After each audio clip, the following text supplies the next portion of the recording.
Bom dia. Bom dia! Desde o fim de março, quando começou a safra da cana no Centro-Sul, o preço do etanol já caiu mais de 30%. Se você abastece seu carro com álcool, já está acostumado a isso. O preço do etanol, que é um produto de origem agrícola, cai na safra e sobe na entre-safra. No final do programa, você vai conhecer uma planta que pode mudar esse quadro. O sorgo sacarino, colhido justamente na entre-safra da cana. Hoje, a cana já apresenta melhor custo-benefício que o milho ou a beterraba, usados nos Estados Unidos e Europa para produzir álcool. Com a dobradinha sorgo-cana, o Brasil poderá se consolidar como país de ponta no uso da energia renovável a partir da agricultura. Quando a gente fala em sorgo, o que é que vem à sua cabeça? Talvez você se lembre daquele sorgo que produz grãos e forragem para alimentar o gado. Certo, Ellen? Mas saiba que nos últimos anos, com o mundo cada vez mais voraz por fontes de energia renováveis, um outro tipo de sorgo voltou a despertar a atenção dos pesquisadores. É o sorgo sacarino, que, assim como a cana, serve para fazer etanol, como conta a repórter Camila Marconato.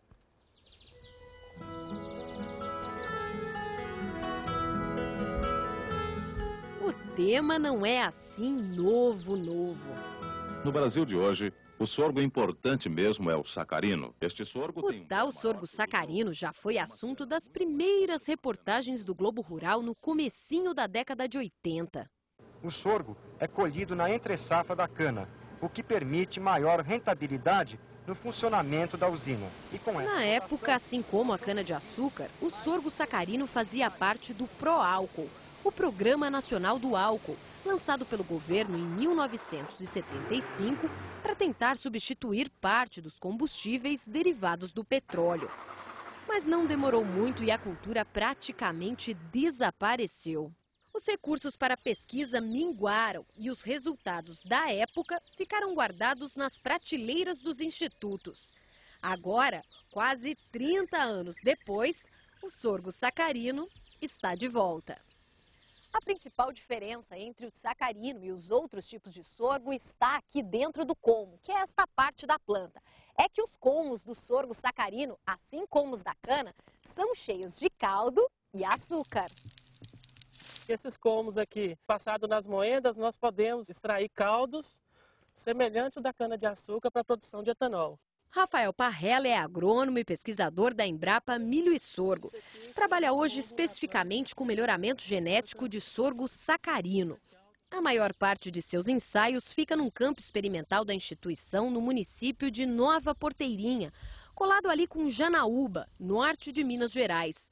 Aqui, Rafael testa o rendimento de 25 novas variedades da cultura. Dessas nós vamos selecionar as mais promissoras para estar lançando nos próximos anos. O sorgo é uma gramínea tropical nativa de países africanos, ali da região do Sudão, Etiópia. Foi domesticado há mais de 1000 anos e é usado principalmente na produção de grãos e forragens para alimentação animal. Só o sorgo tipo sacarino tem o caldo açucarado que vira etanol.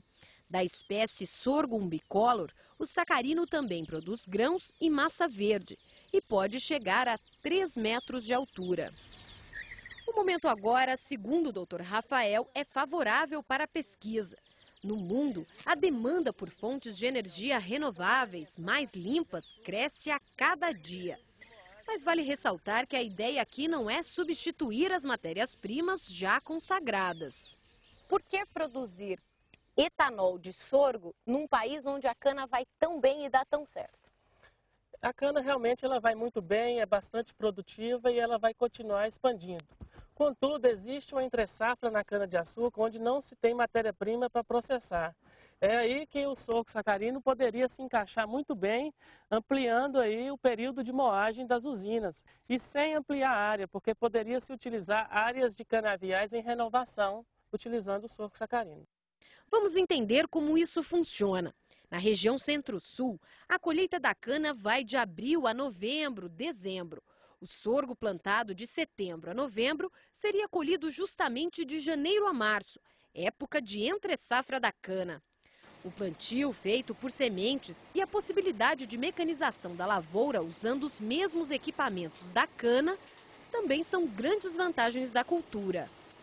Um problema hoje é a falta de sementes de sorgo sacarino no mercado. A Embrapa chegou a lançar uma variedade no passado, a BRS 506, mas não existe mais dela para vender e a instituição não quer relançá-la. Prefere apostar nas variedades novas, mais produtivas que o Rafael está testando.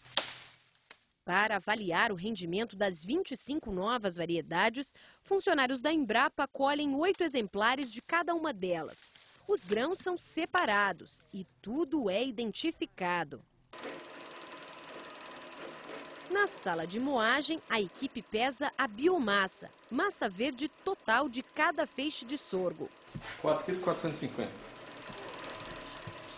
Depois, eles passam os 8 exemplares de cada variedade na moenda e extraem o caldo. Registram o volume e o peso total do produto. Medem também o chamado Brix, o teor de açúcar presente no caldo. Quanto que deu de teor de açúcar essa? 22. E eu vi você comemorando, Rafael, por quê?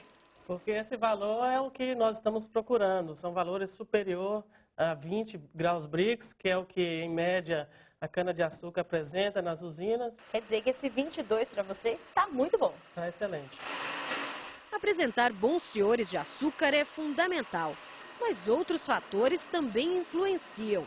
Uma boa variedade deve produzir ainda bastante caldo. E para isso, tem que render no campo. Quanto mais toneladas de biomassa por hectare, melhor. Agora, em quanto tempo você acha que essas novas variedades vão estar disponíveis no mercado? A perspectiva nossa é que no próximo ano, em 2012, para a safra 2012-2013, a gente tenha semente desses novos materiais de sorgo sacarino no mercado para comercialização. De acordo com a Embrapa, 1 hectare de sorgo rende em média 50 toneladas de massa verde total, que dá cerca de 2.500, 3.000 litros de etanol. Só para efeito de comparação, o rendimento médio do mesmo hectare de cana-de-açúcar na indústria hoje é de 6.000 litros de etanol. A Embrapa não encabeça sozinha as pesquisas envolvendo o sorgo sacarino. Empresas privadas também estão prestes a entrar nesse mercado.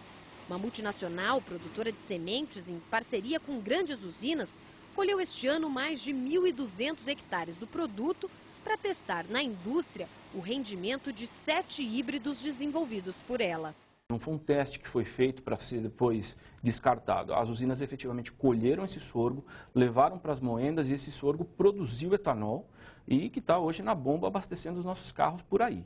Para a próxima safra, os planos são ainda mais ambiciosos. A empresa já fechou parceria com 12 usinas em 7 estados brasileiros. Nós estamos produzindo semente suficiente para plantar algo em torno de 50 a 60 mil hectares de sorgo sacarino no próximo período das águas. E as usinas estão querendo plantar esse sorgo sacarino na próxima safra. Se eu tivesse semente para 120, eu teria demanda para isso. O sorgo sacarino não deve ficar restrito às grandes usinas e aos grandes estados produtores de etanol. Estamos em Jaguari, região centro-oeste do Rio Grande do Sul. O município cedia um campus do Instituto Federal Farroupilha, que é um dos parceiros da Embrapa nos experimentos envolvendo sorgo sacarino. Aqui no Rio Grande do Sul, eles estão testando numa escala um pouco maior as variedades que foram desenvolvidas lá em Minas Gerais pela Embrapa Milho e Sorgo. A ideia é ver como é que essas variedades se adaptam às condições de solo e clima aqui do sul do país. E olha, por enquanto, os resultados são promissores. A bióloga Beatriz Emídio, pesquisadora da Embrapa Clima Temperado, que gerencia o trabalho no estado, explica que o clima ajudou, o manejo foi todo bem conduzido pelos agrônomos do Instituto e a produtividade da lavoura surpreendeu. Os resultados são excelentes, nós estamos conseguindo aqui com essa unidade de observação em torno de 90 toneladas por hectare de massa verde, que seria a biomassa total, considerando colmos, folhas e sementes. Isso é um resultado muito bom. Agora, por que produzir sorgo sacarino no Rio Grande do Sul, um estado que nem consta na lista dos principais produtores de etanol? O Rio Grande do Sul tem uma estrutura fundiária, né, que predomina pequenos produtores, e o sorgo sacarino, nessa ideia de produção de etanol em microdestilaria, seria uma cultura, né, perfeita dentro dessa proposta. E o processo de colheita, se pode perfeitamente usar uma ensiladeira para fazer a colheita para a extração, né, de caldo do sorgo. Todo o sorgo colhido é processado aqui mesmo no Instituto. Para testar o rendimento dele em etanol, a Embrapa também firmou uma parceria com um fabricante de microdestilarias da região. A moenda separa o caldo do bagaço. O caldo segue para a sala de fermentação. Em 24 horas, leveduras transformam todos os açúcares em álcool.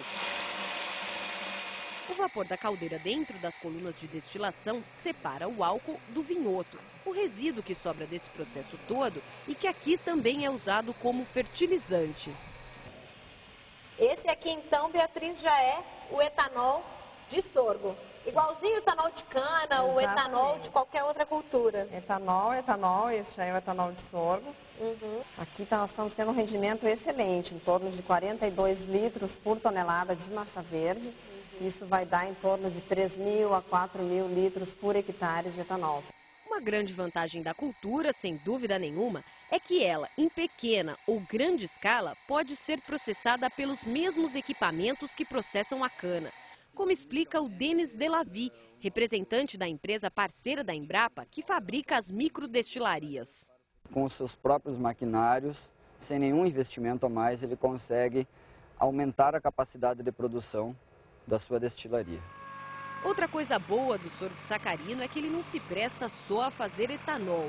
Todo aquele bagaço que sobra na moenda, olha só, é fonte de nutrientes e alimento desejado pelo gado. O gado adora esse material, né? É um material muito rico, sobra ainda muitos açúcares aqui nesse bagaço. E o sorgo tem uma palatabilidade, né, melhor quando comparado com o bagaço de cana. O gado prefere, né, o bagaço de sorgo sacarino. Então isso garante a sustentabilidade do processo, porque tudo pode ser aproveitado na propriedade.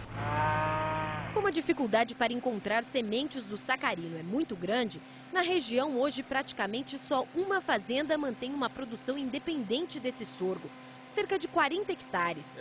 O engenheiro Eduardo Malman, um dos donos da propriedade, se tornou um entusiasta desse sorgo. Realmente a cultura é uma cultura fantástica. O negócio principal aqui é a produção de sementes de arroz, mas há 3 anos a fazenda decidiu diversificar seus investimentos. Nós resolvemos entrar nesse mercado de etanol e iniciamos uma pesquisa através da internet de fontes alternativas de matérias-primas energéticas que pudessem suprir o abastecimento de uma usina de etanol. Chegaram então ao sorgo sacarino. Conseguiram as primeiras sementes com a Embrapa e passaram a multiplicá-las aqui mesmo. Por enquanto, sem arrependimento do investimento. De forma alguma. E agora a tendência é a Embrapa Milho e Sorgo apresentar novas variedades com novos potenciais que vão solidificar essa cultura no cenário brasileiro. Hoje, grande parte da fazenda já é abastecida pelo etanol produzido pela mini usina que o Eduardo e os sócios desenvolveram para vender. Aqui, eles estão sempre em busca de equipamentos movidos a etanol. Gerador de energia, tratores, máquinas agrícolas. Eles têm aqui até um fogão a etanol que aquece a água para fazer o tradicional chimarrão gaúcho. Aqui mesmo na usina, né? Que coisa interessante, Eduardo. Como é que funciona esse fogão? Bem, o etanol é armazenado nesse tanque. Aí fica aqui embaixo, né? Embaixo de cada uma dessas bocas e pode queimar durante 6 horas ininterruptas. 6 horas? Vamos mostrar o fogo. Dá para levantar aí? Tá meio quente, né? Sim, vamos levantar aqui. São muitas as possibilidades. E em se tratando de fontes de energia renováveis, o Brasil hoje tem posição de liderança no mundo. O Proálcool, criado aqui, foi um dos primeiros programas de uso massivo e popular desse tipo de energia. Mas parar de buscar novas alternativas pode significar perder o rumo da história.